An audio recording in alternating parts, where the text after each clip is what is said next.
Você, advogado, venha participar da segunda edição da revista Advogados em Foco. Reserve seu espaço, seja referência, venha fazer parte deste time.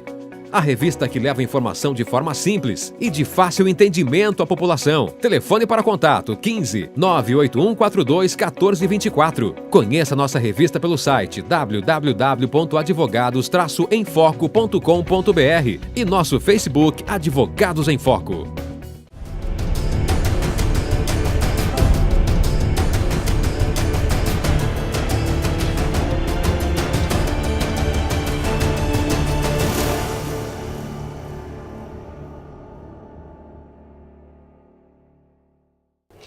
Bem, mais um programa de O Veredito que nós nos propusemos a apresentar aqui pela ITV, canal 24 da NET, que vai ao ar segunda, quarta e sexta, às 21h30. Nosso alvo é o público em geral, que nós agradecemos desde já a audiência, os advogados, os colegas bacharéis em Direito também, estudantes de Direito, enfim. Hoje nós estamos trazendo aqui o Dr. João Luiz Valde Araújo, advogado e professor universitário, com pós-graduação em Direito Tributário, pós-graduando em Direito Processual Civil, que nós vamos abordar um tema extremamente importante, que é o novo Código de Processo Civil.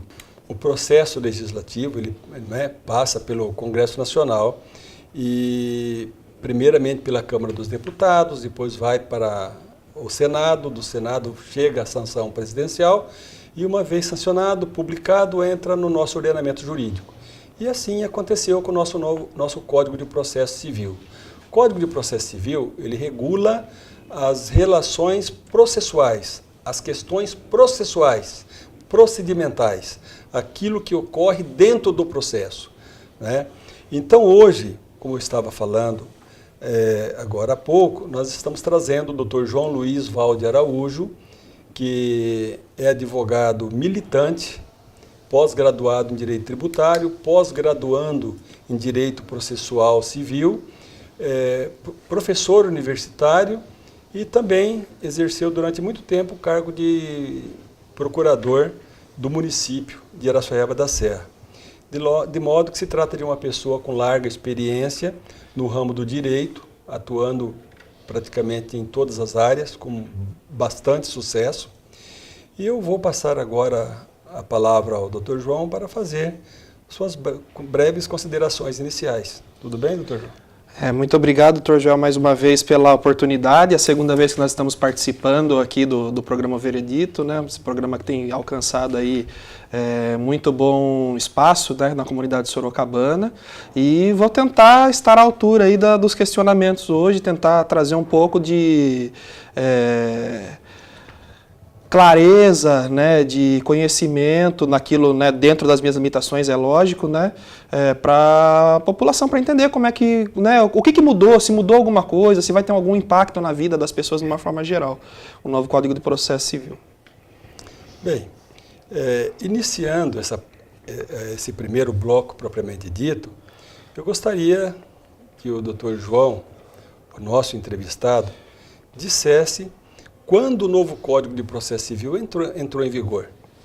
Então, o Código de Processo Civil, né, a Lei 13.105 de 2015, com uma alteração posterior agora do final do ano de 2015 também, ele entrou em vigor a partir do dia 18 de março deste ano.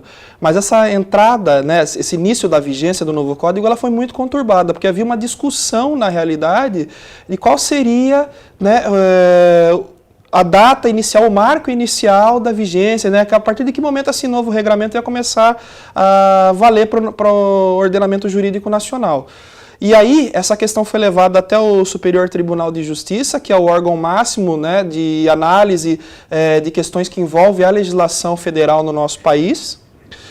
E o STJ, numa sessão, né, no pleno dele, né, no órgão máximo dele, decidiu que a vigência se daria a partir do dia 18 de março, né, porque interpretando o artigo 1045 do novo Código, chegou-se à conclusão, né, que falava que ele passaria a viger a partir da promulgação dele, que foi do dia 17 de março de 2015, então ele passaria a viger a partir do dia 18.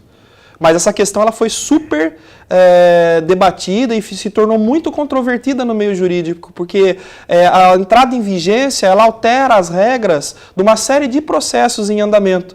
Então geraria confusão no julgamento dos processos que já estariam, nos processos já existentes. Bom, veja bem, é interessante dizer ao público telespectador que quando nós falamos aqui de Código de Processo Civil, nós não estamos partindo para uma questão meramente acadêmica, né, que não tem importância na vida das pessoas, porque as pessoas que se encontram como autores ou como réus em ações civis de qualquer natureza, existe lá esse procedimento que regula, que pode acelerar o andamento do seu processo, né? E também uma forma de você saber como que as coisas ocorrem. Quem regula a vida das pessoas é o Código Civil, o Código Penal, a Constituição Federal, a vida em sociedade. Mas o processo, o andamento processual é o Código de Processo Civil. Ele que é o dono do processo, não é o juiz como vocês pensam. O juiz simplesmente ele é o intérprete. Pois bem, doutor João, quais as novidades trazidas pelo novo Código de Processo Civil? Bom, o novo Código de Processo Civil, ele traz, na realidade, a figura do procedimento comum, né? Ele extingue, na realidade, a figura dos ritos sumário e ordinário que existiam no Código anterior. Então, nós temos o procedimento comum, os procedimentos especiais. Ele traz a figura do precedente, né, como aplicação mais ampla no direito em geral, né? Ele traz a figura dos processos coletivos, então o do IRDR, que é o chamado incidente de resolução de demandas repetitivas, o incidente de assunção de competência, que eles visam decidir aquelas questões de massa. Então o Supremo e o STJ eles pegam um processo paradigma para eles, decidem aquele caso e aplicam aquela decisão, usam aquela decisão como modelo para aplicar em todos os outros casos parecidos. Por exemplo, essa questão que tem sido debatida, acho que já foi decidida, se não me falha a memória, da questão do índice de corretagem da construção civil, né, nos processos, se é devido ou não a cobrança dessa importância das pessoas que financiam casa, né, e fazem financiamento de casa própria. Também traz a figura da contagem de prazo em dias úteis, ou seja, o prazo ele não é mais fluido, né? Ele passa a ser contado apenas em dias úteis. Tem uma implicância muito grande porque ele acaba estendendo mais o prazo para o advogado. A parte tem mais tempo para se planejar e apresentar suas defesas e medidas de natureza processual. A figura do negócio processual, que é o que nós vamos discutir propriamente hoje, que apesar de estar previsto em apenas um artigo, é uma inovação. Não chega a ser uma inovação, mas assim, a positivação dessa ideia é uma inovação para a gente no nosso sistema, né? Modificou também as hipóteses de cabimento do agravo de instrumento. O agravo de instrumento hoje, que é uma medida, é um recurso que se toma nos casos em que não existia a solução final do processo, ele passa a ter cabimento em situações apenas específicas e pontuais. Houve a extinção de um recurso chamado embargos infringentes, né? Ele passa a não existir mais no ordenamento jurídico, que era um recurso que se utilizava quando havia um voto vencido, né? E a parte interessada se utilizava do voto vencido para devolver para o tribunal a apreciação pela Câmara toda, né, daquela questão e tentar modificar a decisão. Ele passa a dar maior destaque também à mediação e arbitragem, ou seja, métodos alternativos de soluções dos conflitos, com uma forma de desafogar o poder judiciário, né, dentro e fora do processo, e também cria a chamada comunidade de trabalho, que é integrada pelas partes e pelo juiz de direito. Essas são algumas das novidades, não são todas, né, tem outras, mas são algumas das novidades. Existem juristas de renome, por exemplo, o professor Antônio Carlos Marcato, ele é avesso, na realidade, um pouco avesso ao novo Código de Processo Civil. Ele diz que o código anterior, da forma como estava, ele já era suficiente, que não havia necessidade de modificar, né? Mas que também não se pode deixar de reconhecer o mérito e a validade dessas modificações que estão sendo introduzidas. É verdade, na realidade, que o Código de Processo ele define as regras do jogo, né? Para o telespectador leigo é isso. Ele nada mais define do que as regras do jogo. Bom, interessante, porque críticas a gente sempre vai encontrar, porque ninguém é unanimidade, né? Principalmente se tratando de um tema tão espinhoso como a questão da justiça. E vivemos também na era digital, na qual todo mundo reclama que o Poder Judiciário está sobrecarregado, que os processos são lentos, e de fato são mesmo, há uma grande morosidade da justiça.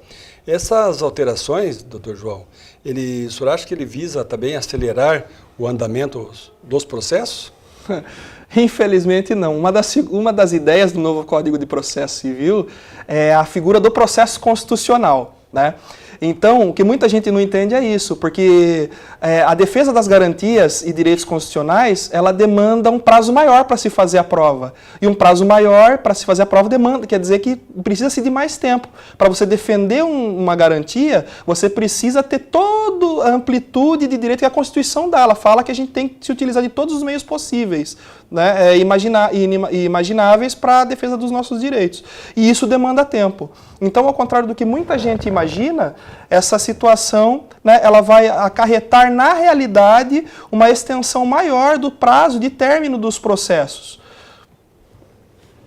Não, interessante, né? Porque lá no artigo 5º, inciso 55 da Constituição Federal, está escrito que a todos os acusados, em geral, serão assegurado a ampla defesa, o contraditório, com todos os meios e recursos a eles inerentes, né? E, então, se a pessoa for utilizar de todos os recursos, né, que ele fala, de todas as provas, necessidade de perícia, depois quando se trata de uma ação contra um ente público, precatórios que nunca são pagos e passam por todas as instâncias, quer dizer, realmente é uma situação difícil, mas eu acho que andou bem o legislador quando ele estabeleceu essas novas regras do jogo, editando o novo Código de Processo Civil. Eu penso que tudo tem uma razão de ser. Mas nós vamos agora para um rápido intervalo. Meu caro telespectador, continue nos assistindo, não saia daí.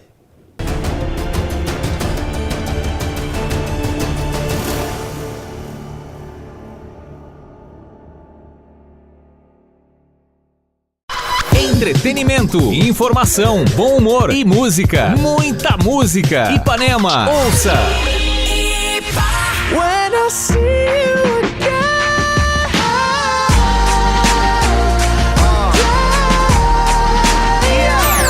Hoje eu vou deixar tudo pra lá. Vivendo um sonho em paz, não sei como é que se faz. Hoje eu vou. Nem assim que se faz. Ipanema.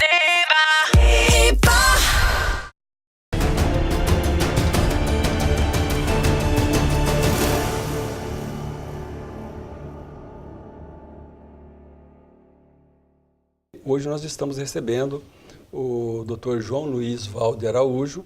Hoje nós estamos falando aqui sobre negociação judicial, né? Negociação processual, de acordo com as novas regras estabelecidas pelo o Código de Processo Civil que entrou em vigor. Dr. João, como o senhor vinha explicando anteriormente, antes de entrar no tema da negociação propriamente dito, essa legislação, de alguma forma, trouxe alguma modificação cultural ou não tem nada a ver? É uma legislação que não tem nenhuma interferência nesse aspecto? Então, na realidade, na pós-graduação que nós cursamos atualmente, isso foi amplamente debatido no meu grupo de trabalho, né?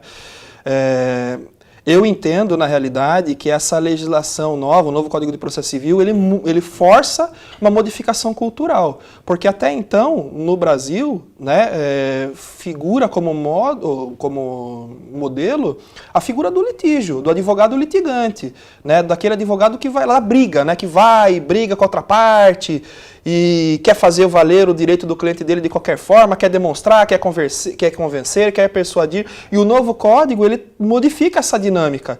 Ele traz, né, dentro do espírito dele a questão da necessidade de composição, da conversa, né? Ele modifica muito a ideia de como se desenrola um processo, como vai se desenrolar um processo. Então, isso demanda, na minha opinião, um esforço muito grande, não só da comunidade jurídica, que vai ter que se adaptar, que o advogado vai ter que perder aquela característica de leão, de brigar, e adotar um tom mais conciliador. E das partes também, porque eu acredito que é da alma do latino essa questão da paixão, da briga. Né? E nós, como brasileiros, estamos sujeitos a isso. Né? Nós não temos aquela frieza natural do europeu ou do norte-americano para decidir, deixar o ego de lado e decidir de uma forma racional. Então eu entendo sim que há um choque cultural, né? E eu não sei, eu tenho aqui as minhas dúvidas se isso vai pegar, porque nós infelizmente vivemos num país onde a lei pega ou não pega. Né? E é uma mudança muito grande. O legislador ele não obedeceu um movimento social que já vinha acontecendo e positivou isso, que é o que se espera de uma lei. Né? Eu pego uma determinada vertente cultural, social e regro a vida a partir daquilo. Ele simplesmente criou um choque, ele deu um choque, né, no modelo. Então ele modificou totalmente, radicalmente, deu uma guinada de 180 graus na forma como o processo anda. Né? Na forma como o processo se desenvolve, aliás, melhor falando. Olha, interessante, porque realmente nós sabemos que é da alma latina essa questão da paixão, né? E tem alguns que exageram. Eu não critico o advogado que ele vai ali e vai com paixão com a sua causa, porque nós atuamos assim também. Mas tudo aquilo que é feito de forma exagerada não faz bem. E a paz é filha da justiça, conforme largamente expendidos pelos filósofos. E é uma realidade. Nada melhor do que trabalhar com calma, com tranquilidade e tal. E é uma forma também de respeitar o seu próximo, que está sentado em sua mesa na sala de audiência. Respeita as autoridades também, que está presidindo a sessão de julgamento e vai dar o veredito final. Bem, adentrando ao tema propriamente dito, Dr. João, esse é um momento extremamente importante para nós. O que é negociação processual? Essa figura é exclusivamente da lei brasileira? Então, a negociação processual, que é o tema da nossa conversa hoje aqui, ela vem estabelecida num artigo apenas, do Código de Processo Civil, do novo Código, que é o artigo 190. A definição que a doutrina dá, que os nossos escritores, quem escreve sobre direito, né, numa definição geral sobre o que seria a negociação processual, ela entende que o negócio jurídico processual é um fato jurídico voluntário descrito numa norma processual que concede aos sujeitos da relação jurídica a possibilidade de estabelecer determinadas situações jurídicas processuais dentro dos limites da lei. Ou seja, né, tudo aquilo que pode ser tratado no curso do processo, né, pelas partes, desde que elas sejam capazes, né, e tenham condições para tanto, como forma de abreviar ou facilitar o deslinde do processo. Né? E essa figura, na realidade, ela não é inovação da nossa legislação, ela é emprestada, na verdade, do direito alemão. O direito alemão possui figuras da negociação processual, o direito italiano também prevê, o direito britânico prevê, né? Até o direito português, né? Nossa nação irmã, né? Portugal, também prevê situações em que há possibilidade de ocorrer a negociação processual. Interessante, porque essas explicações nos levam à seguinte reflexão, que o Brasil, felizmente, né, está procurando também se irmanar ali na comunidade internacional e fazendo com que a legislação, porque já existem vários tratados que são incorporados à Constituição, principalmente de natureza criminal também, civil, comercial, e agora o Código de Processo Civil traz alguma coisa que nas nações mais avançadas, pelo que observei pelas suas explicações, doutor João, veio trazer justamente essa nova postura aos juristas de uma forma geral. Isso é extremamente importante para nós. Bom, uma outra pergunta extremamente importante, né? Essa negociação processual, ela ocorre somente dentro do processo?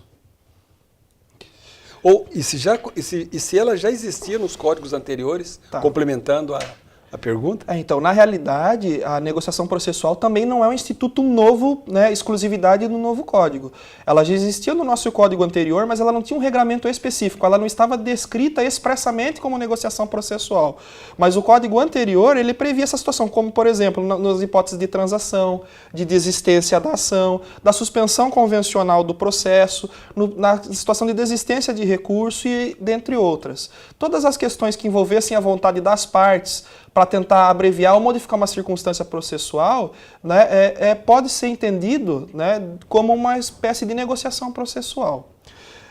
E não, ela pode ocorrer de forma extraprocessual também. O negócio jurídico ele pode ser extraprocessual, né? Um exemplo, na realidade, é o foro de eleição que se coloca nos contratos. Quando você elege que é eleito o foro da cidade, por exemplo, de Sorocaba, para dirimir questões relativas ao contrato que A celebra com B, e essa é uma espécie de negociação jurídica extraprocessual, né? Ah, tá. Quer dizer que mesmo havendo explicitamente no contrato, as partes podem transigir e falar, não, a gente está morando aqui em São Paulo, tanto o autor quanto o réu, vou propor ação aqui e tal, e numa audiência, ao invés do cidadão levantar uma exceção para que o processo seja remetido para a comarca para a qual consta no contrato, então há essa novidade agora, pelo que eu pude entender da sua explicação. Então ela ocorre, né, dentro e fora do processo também. Pode ocorrer dentro e fora do processo. Tá. A doutrina ela vem dividindo, na realidade, isso como negócio jurídico processual típico e atípico, né? Os típicos são aqueles que estão previstos na lei. Por exemplo, o foro de eleição, que está no artigo 63 do novo código, que já existia anteriormente, que é essa situação que a gente acabou de relatar, que as partes, né, elegem uma cidade específica onde vai correr o processo que vai ser originado da discussão de um determinado contrato ou não. A questão da calendarização processual, isso não existia, é novidade. O artigo 191 do novo código, ele diz que as partes podem estabelecer um calendário de atos processuais, especificamente no processo envolvendo elas, né? Eu não sei como é que isso vai funcionar em termos de organização para o Poder Judiciário, mas o Código prevê essa situação.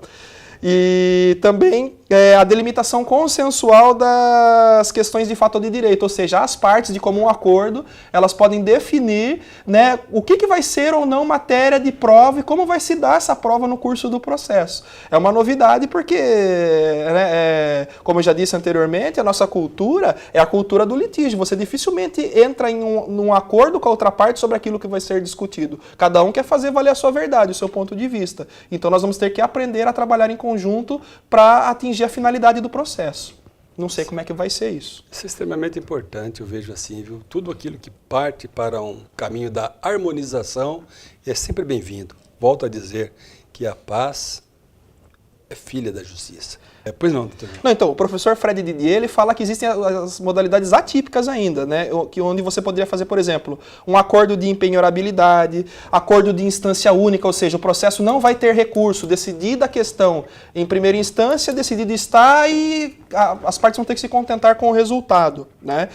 O acordo de ampliação e redução de prazos, um acordo para superação de preclusão, ou seja, né, a parte perdeu um prazo, teria sido prejudicada, então ele se compõe no sentido de facilitar a produção da prova no intuito de se alcançar a finalidade do processo, né, de se buscar a verdade real dos fatos, né, um acordo para substituição de um bem penhorado, rateio de despesas processuais, retirar o efeito suspensivo da apelação. Isso é a doutrina que diz, né? Isso é a doutrina que diz. Interessante. Existem limites para a realização do negócio processual, doutor João? Então, na realidade, o parágrafo único do artigo 190, que fala da negociação processual, ele diz que o limite seria a capacidade das partes e a validade do ato, ou seja, esse ato não pode ofender a lei e quem vai tratar sobre ele tem que ter condições, né, tem que ser o portador daquele direito que é discutido. Isso é sem sombra de dúvida. Agora, em relação... E outra hipótese de validade é o seguinte, apesar da lei ser aberta nesse sentido, a Escola Nacional de Formação de Magistrados, o Enfam, ela já editou 2 enunciados que delimitam, né, de sobremaneira a amplitude do negócio processual, que são os enunciados 36 e 37. Que elas falam, não é bem assim, não é que você pode, né, negociar sobre qualquer matéria. Eles definem ali os limites, né? Por exemplo, eles falam de situações que suprimam do juiz a capacidade dele de julgamento, por exemplo. Só. Que bom. Agora, na sua visão, essa novidade da negociação processual, o senhor entende que ela será utilizada e vai pegar? Olha, doutor Joel, eu gostaria que pegasse, porque é aquilo que eu disse, é um artigo apenas, mas ele muda sobremaneira, se for bem utilizado, ele muda sobremaneira a forma como o processo se desenrola, ele vai tornar mais rápido, mais célere o processo. Mas desde que nós aprendamos a trabalhar, né, com essa figura, porque o advogado aqui é aquilo que a gente já disse, né, vai ter que perder esse caráter de litigante e começar a trabalhar em cooperação com o colega, com o ex-adverso, que na minha opinião é o obstáculo a ser vencido, essa mudança cultural. Bom, mas com toda certeza, pensando nas pessoas, né, o advogado, que geralmente ele se utiliza dos códigos, vai para a justiça, e quem vai para a justiça, ela vai atrás do bom senso, apesar dessa paixão que nós latinos temos, né, somos portadores, que nós somos levados pela emoção.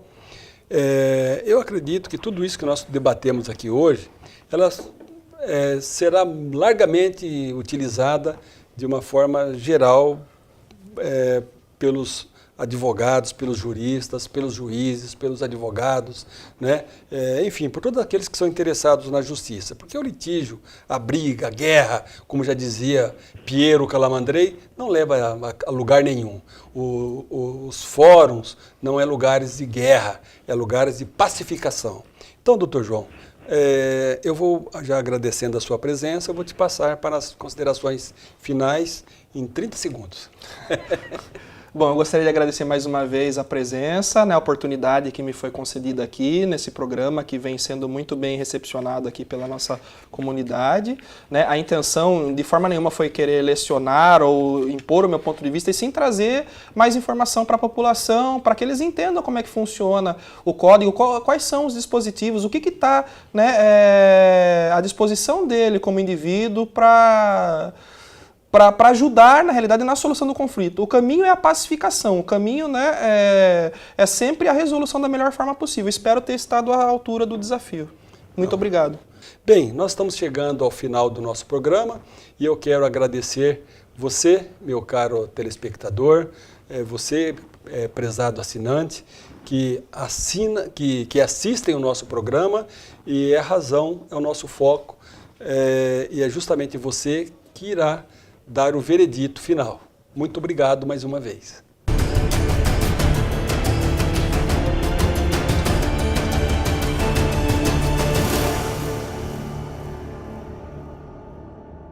Você, advogado, venha participar da segunda edição da revista Advogados em Foco. Reserve seu espaço, seja referência, venha fazer parte deste time. A revista que leva informação de forma simples e de fácil entendimento à população. Telefone para contato 15 981 42 14 24. Conheça nossa revista pelo site www.advogados-emfoco.com.br e nosso Facebook Advogados em Foco.